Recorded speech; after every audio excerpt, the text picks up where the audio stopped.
Hello and welcome. When enough food is produced to feed the entire world, why is there so much waste and hunger?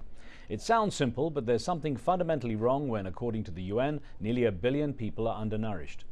Millions of dollars worth of edible food gets thrown away every day in developed countries, ironically much of it imported from nations where there are starving masses. A movement has started in a number of Western cities to combat this inequity. Freegans organize group events foraging for food in the waste bins of supermarkets. These dumpster diving nights recover fresh or nearly fresh food that has been tossed out daily because consumers want their food to look right and supermarkets want to replenish their shelves with a constant stream of new stock delivered to them. On top of that, as much as a third of the food produced in developing countries never even makes it from the farm to the marketplace. Poor shipping and storage infrastructure means that even when local harvests are plentiful, food often rots before it reaches hungry mouths. On today's show, we ask, can global food waste be reduced enough to make an impact on world hunger? Remember, you can join our conversation with your questions and comments. Log on to livestation.com/AJE, enter the chat room and take part. And we also welcome your phone calls on the show. Joining us from London today is Tristram Stewart, an English historian, food activist, freegan, and author of the new book, Waste: Uncovering the Global Food Scandal, which will be released next month in the US and is already available in the UK and internationally. And from Rome, we have Dr. Divine Njie, an agro-industries officer with the Food and Agricultural Organization, which is headquartered there. I welcome you both to the show. And Tristram, if I could start with you and ask you, just give us an idea, explain what it means to be a freegan. For me, it means one simple thing. I take food out of supermarket bins to make the simple point that the food should not be being put in the bin in the first place. Supermarkets gratuitously waste food, and there is food waste all the way up the supply chain in every rich country in Europe and North America. But what I really want to stress is that the solutions to this enormous problem are actually quite simple. We really can reduce our impact on deforestation, on soil erosion, water depletion, and on world hunger simply by wasting less food. It's not the only thing we need to do, but it's one of the big measures we can take, and it's one of the easiest. All right. Well, Tristram, is it a sustainable way of living? I mean, I know we live in a rather complex world in many ways. What are the main issues you face in leading the freegan lifestyle? What are the biggest challenges? Well, one of the things I really want to emphasize is that I'm not trying to encourage other people to become a freegan. It's not something that is a solution in and of itself. It's more like a protest against the extent of food waste that carries on in rich countries. But if you ask if it's sustainable from a personal point of view, the sheer abundance of good fresh food being thrown away on every street corner in Britain and internationally in Europe and North America is absolutely phenomenal. So you would open a bin round the back of a supermarket and it will be as if someone has tipped the entire shelf of a supermarket into it. There's often enough food to feed 100 or more people. Let me ask, what have you found in terms of the major problems in what doesn't make sense? You talked about in the modern food chain, I should say. What you said that the amount of food that's being wasted is phenomenal. What do you find in terms of challenges in trying to persuade supermarkets and trying to persuade the food manufacturers to alter the way they work? Well, it is a bit of a conundrum, because the manufacturers and the supermarkets and other members of the food industry that have taken the measures to reduce waste invariably actually reduce their costs and increase profits overall. So very often it's simply a matter of taking the initiative. So I'll give you one example. I visited a sandwich manufacturer that makes sandwiches for one of the leading supermarkets in the United Kingdom, that's Marks and Spencer. They throw away 4 slices of bread for every loaf they use. That's the crust and the slice inside the crust. This is unjustifiable. The first slice inside the crust is almost indistinguishable from any of the other slices. But until last year, all of that bread was going to landfill, where it decomposes into methane, contributing to global warming, because methane is 21 times more powerful a greenhouse gas than carbon dioxide. Mm-hmm. Now, as a result of having a proactive waste management officer, they first decided to divert that into anaerobic digestion, which means that that methane is harnessed and turned into electricity. And subsequent to my suggestions, they now feed it to livestock. Now, that's still clearly a waste of good food fit for human consumption, but it does make an enormous difference. Just by taking that initiative, instead of going to landfill, that bread is now serving as livestock feed.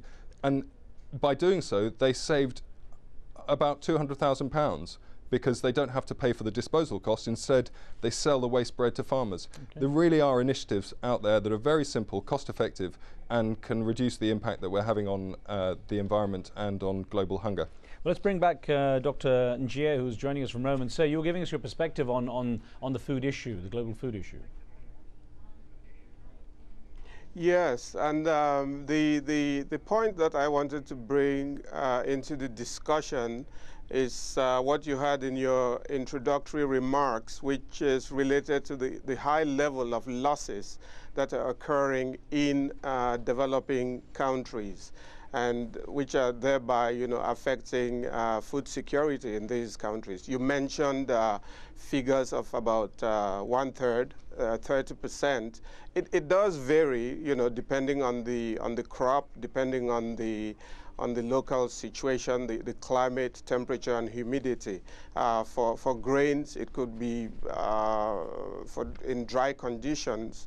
It could range between 10 to 15%. But for perishable products like fresh fruits and vegetables, it could be as high as 40 to 50%. So it depends on the situation. But invariably, the point that is being made and the point that we want to draw attention to is that these losses are very, very, very high, that action needs to be taken to reduce them. It's impossible to eliminate them totally because the causes of the losses, for example, microbiological action, will always be present in the food because microorganisms are always present. So, Dr. Njie, with modern technology, elimination of losses. Yeah, so I was going to say, with modern technology, there must be something that can be done. There must be. I mean, obviously, it's not as simple as just shipping food from the developed world to the developing world, but there must be action that can be taken if the losses are so high. Yes, definitely. I agree with you. You've touched on a very, very important point, which is the development and application of applicable or relevant technologies. That is one aspect of it. But the issue, when you're looking at developing countries, the capacity to use or even to acquire technologies is usually not there. So we have the problem of lack of access to technologies, limited resources, a key problem. And you're probably aware of the debate that is going on in the wider agricultural sector, calling for increased investment in agriculture in general. This includes investment in technologies, but most importantly, with relation to losses, is the aspect of investment in infrastructure for cold storage as well as for dry storage. It is estimated that. Yeah, I was going to say, let me on this issue, on some of the issues you're raising here, let me get back to Tristram Stewart, who's in London, and put a viewer question. We try and get our viewers' questions in on this show, and this came from a regular viewer by the name of Lilia Patterson, who sent us a message through our Facebook page. Tristram, this came in from her saying, often local farmers are excluded from selling in their own local area in the UK. This just does not make environmental sense. And I guess that's one thing, that there's a whole political and economic infrastructure that actually complicates the way that the modern food chain runs, isn't there? Well, in that respect, there's an interesting parallel between what happens in developed countries and developing countries, because of course one of the big problems in developing countries is precisely that the small farmers have least access to the market, and the same is true here. They also, in the developing world, have least access to the very technologies that Dr. Njie was talking about. I visited Pakistan as part of the research for my book, and there I found that farmers simply didn't have really basic farm infrastructure like grain storage, grain silos, and they were suffering losses as a result of that. This isn't rocket science. We in the Western world take for granted the kind of technologies that get food from the farm to the market in a fresh state. We know how to do it. The technologies already exist, and it's simply a matter very often of putting in place and investing, as Dr. Njie said, in that kind of infrastructure that we already know how to do. I mean, grain silos, milk pasteurization, even simple things like fruit crates to prevent fruit from being blemished before it gets to market. Cold storage in markets. A lot of the open markets in developing countries are in the sun. Fruit and vegetables simply go off much more rapidly like that than they would in the shade. Well, we're going to take a very short break here. Tristram, just hold your thought there just for a minute, because we've got to pause here for a short break. As we do, we remind you, our viewers, you can join in the conversation with your questions and comments by logging on to livestation.com and entering the chat room. There's a debate taking place in there. You can join that. We'll be right back with more.